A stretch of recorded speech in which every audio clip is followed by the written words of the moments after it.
Welcome to the Christian Atheist, episode 17, on ethics, part 4. We ended last week with a discussion of Kant's division of rational demands, or imperatives, on human conduct into two different types. 1. Hypothetical imperatives, in which reason has an end or goal in view and chooses to realize that goal. And 2. Categorical imperatives, which are simply demands to act in a particular way. Hypothetical imperatives are hypothetical because they take the form of a hypothetical, that is, an if-then statement. If you want X result, then you should do Y action. Reason, that is, follows a logical or causal chain from action to result. And if you want X, then you should choose Y. We value the result, X, and this value is the reason or motivation with which we justify our choice of action, Y. If I value X, or because I value X, I choose to do Y, which I calculate as the best way to achieve X. In a categorical imperative, by contrast, we ought to do something. Here, what is valued is the action itself, not the result to be obtained. The ought is value. The value, that is, in a categorical imperative does not come from achieving a result, but from the action itself. This notion of value is radically different from that of the hypothetical imperative. As so many philosophers point out, we cannot derive an ought from an is. Rational human beings inhabit the world of existent things, and it is easy to understand how hypothetical imperatives are useful in living and functioning in our world. Reason sets before us actions in order to achieve results, values. To fix a problem in your car, replace this part. To build your house, follow these instructions. To become President of the United States, engage in these actions. The value of the actions in all these cases is as a means to the values of the ends, the results. The ought, however, is unique. In an ought, it is the action itself that is valued. This is what it means to do the right thing. In a hypothetical imperative, the right action is the one that achieves the value result we choose to realize. Right here means the action that is most likely to help you achieve the valued result. It is right only insofar as it is effective in achieving that result. In a categorical imperative, the value we are seeking is of a different sort, a moral value.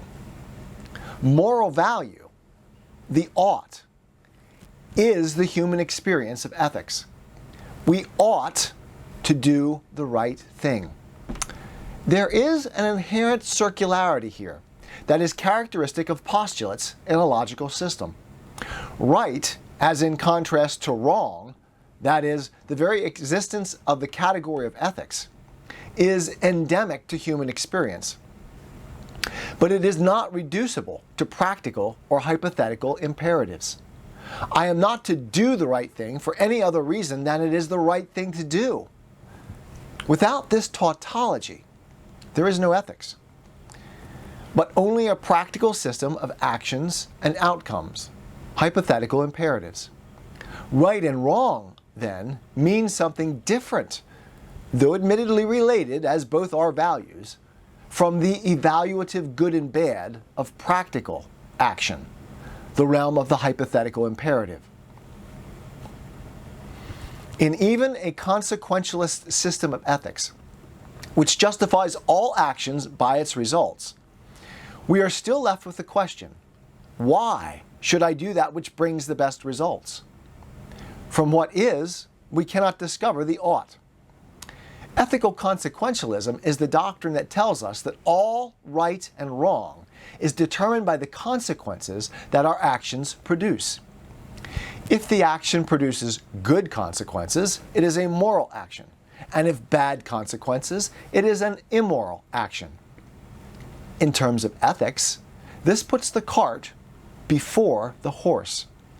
As we want our ethical system to provide some sense of how we should act, which action is right in advance of our choice of the action. But if the consequences dictate the ethical value of the act, we can never know in advance of acting whether or not we are doing the right thing. Also, as the universe of consequences of any action is nearly incalculable at even the nearest proximity, we can never really understand how to properly calculate them. Even these together, though, are not the fatal flaw of consequentialism. All ethics falls back on this concrete reality of human existence. Each of us feels the force of the ought. We find it in our very essence, yet it is not a part of the system of practical reasoning, which dictates actions if we want a particular result. Why ought I to choose the right, the moral action? Because it's right. This, though, is nothing more than the ought itself. On this day, following our celebration of the Declaration of Independence from Great Britain, we have an even more fundamental, self-evident truth. We should do that which is right, what we ought to do. There is no appeal to this demand, no reason to follow the dictates of the ought. The ought is simply reason itself. We sense this in our very being. It is the structure upon which we all rely when we evaluate our own actions and those of others. Our practical engagement in the world assumes that there is a right and that we ought to conform ourselves to it. This is what Dr. Martin Luther King meant in that quotation we presented first in the Christian Atheist, episode 15. The first principle of value that we need to rediscover is this: that all reality hinges on moral foundations. In other words, that this is a moral universe, and that there are moral laws of the universe just as abiding as the physical laws. In my many discussions of the nature of ethics with my nephew, Josiah, our constant contention focuses on this point. He wants to maintain that ethical values are a matter of choice, not necessity. He is, of course, partially correct on this. We construct our ethical hierarchies by rationally evaluating a number of factors, including what sorts of consequences our actions may produce. An evaluation of consequences, however, does not, indeed cannot, by itself have the weight of the ought. Even if rationality convinces us that one set of consequences is better than another, and better can only mean here a concrete, an empirico-practical evaluation. As we've said before, we cannot derive an ought from an is. There is no ethical force behind this evaluation without the primacy of the ought. Consequentialism, then, can only function as an ethical system by piggybacking on an already existent ought. Perhaps we can rely on a consequentialist calculation to tell us what the right action is. But without the ought, it cannot tell us that we should choose that action. Consequentialism without the ought is not ethics at all. The ought, though itself rational, foundational to human rationality, is not subject to rational calculation. The ought is a rational demand. It is not constructed by reason, but results from its very essence. Rationality is ethical, as it is temporal, reflective, critical, and tendentious.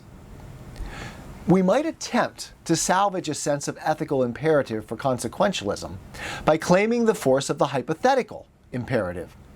The ends justify the means. If we do this, my nephew's point that we choose right and wrong is justified, since in choosing the end, we also value the act.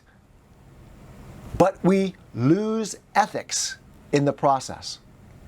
There is no ethical compulsion whatsoever in an act of practical, rational calculation. No ought, but only the suggestion that if you want these results, then you should do this action. I am not arguing that this stance is irrational, but only that it violates our ontological sense of ethics. It is a stance that explains away the force of the ethical demand to do the right thing. It is a metaphysical stance that one can believe, but we should be cognizant that in doing so, we give up ethics, or we rewrite it as something other than what nearly all of humanity lives. Absent the pre-existent ought, there is no ethical force either to choose the good result or to engage in or refrain from any action. Although I feel as though I've stated the same thing over and over again in the course of this edition of the Christian Atheist, allow me one more time to clearly indicate the nature of ethical obligation as a tautology, something that we discover and do not create. Human ethics is founded upon, rests upon, a demand to do what is right because it is the right thing to do. The ethical quandary, then, becomes how to determine what is right. This is truly a difficult question, and my suspicion is that both of the great systems of ethical thought are important. Deontology, that is the study of obligation and the ought, and consequentialism, but that the latter, consequentialism, must be subordinate to the former if we wish to maintain true ethical discourse. As I close this edition of the Christian Atheist, though, I want to turn my thoughts to one last consideration. From where does the ought come? Rationality, we have stated, stands in a very real sense outside nature. It is the admixture of human rationality to the natural world that gives rise to the terms artificial and unnatural. Human rationality violates the cause and effect chain of the natural world, as we've explored in earlier versions of the Christian Atheist. Add to this sense of standing outside the natural world the existence of the ought, which seems to stand in some sense outside even rationality, since it is a demand to act in conformance to an abstract notion that is not contained in nature, the right. And we have a fairly compelling case that for human beings, our very nature points outside both ourselves and the natural world to something beyond. All this we find at the level of lived life, the level of ontology. Admittedly, we can explain this experience in a variety of ways at the level of metaphysics. And we can also explain them away at this level. Rationality allows us both options.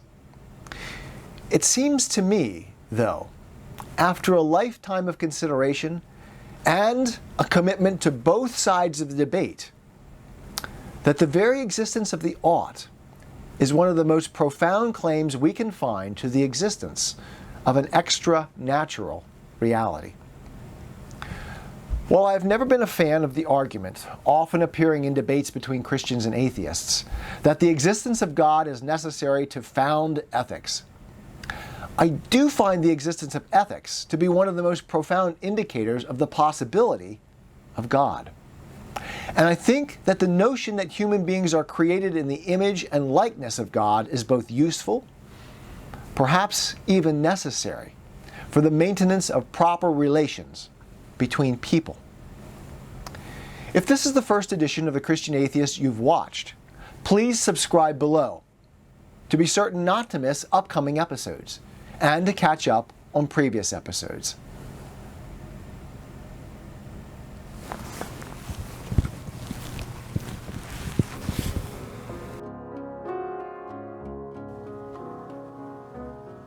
course, if you like this video, please like and subscribe. And let us know what you'd like to hear from us by commenting. Wise Words for Your Occasion is located in Lancaster, Pennsylvania, but we're willing to travel. For inquiries or to book an occasion, go to wisewordsforyouroccasion.wordpress.com or see us on Facebook or check out our YouTube channel. You'll find links to all three in this post.